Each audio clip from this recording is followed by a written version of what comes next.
This week, I want to talk about padding, and in my opinion, how much better games are without it. Now, the irony of padding out the show by harping on about padding is not entirely lost on me, but stick with me here, this is going somewhere. No, it isn't? Padding basically serves the simple purpose of making games longer. Not more fun or interesting, just longer.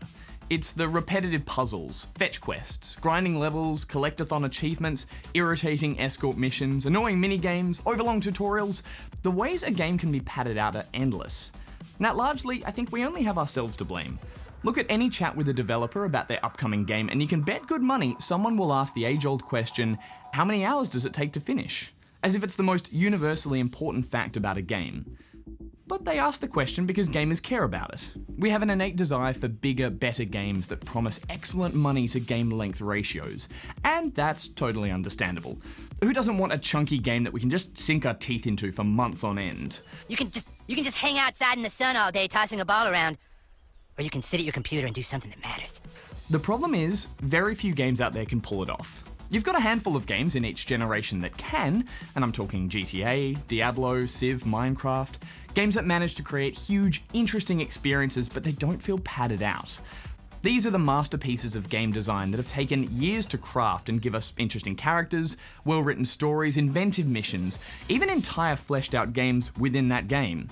But more often than not, games just tend to be padded out with filler, bonus content, pointless chivos, and it's just not necessary. One trick is to tell them stories that don't go anywhere. My eyes glaze over when I see a map speckled with dull side missions. I huff with frustration when I pick up one of 300 collectible feathers. And my eye twitches with aggravation the 15th time I have to fiddle with the same bloody minigame or damn lockpick and it just breaks and I just open the f***ing chest. Thankfully, I feel like we're starting to see a sea change towards games that just get to the point and they trim all the fat. Something like Firewatch, a game that focuses purely on exploring, both out in the wilderness and within the heart and the mind of the protagonist. There are 2 naked ladies out here. Can you handle that? Something like Overwatch, that knows it's just going to offer a class-based team shooter, and it does it with such style that you barely even question the lack of a campaign or game modes. Something like the award-winning Journey, a streamlined, heart-wrenching experience that's almost impossible to put down, which is perfectly complemented by the fact that it can be finished in one sitting. And of course, this week's Inside, a beautifully structured game that's constantly introducing clever new ideas before just throwing them away and moving on to the next one. And then it finishes well before it can ever be accused of outstaying its welcome. Now, don't get me wrong.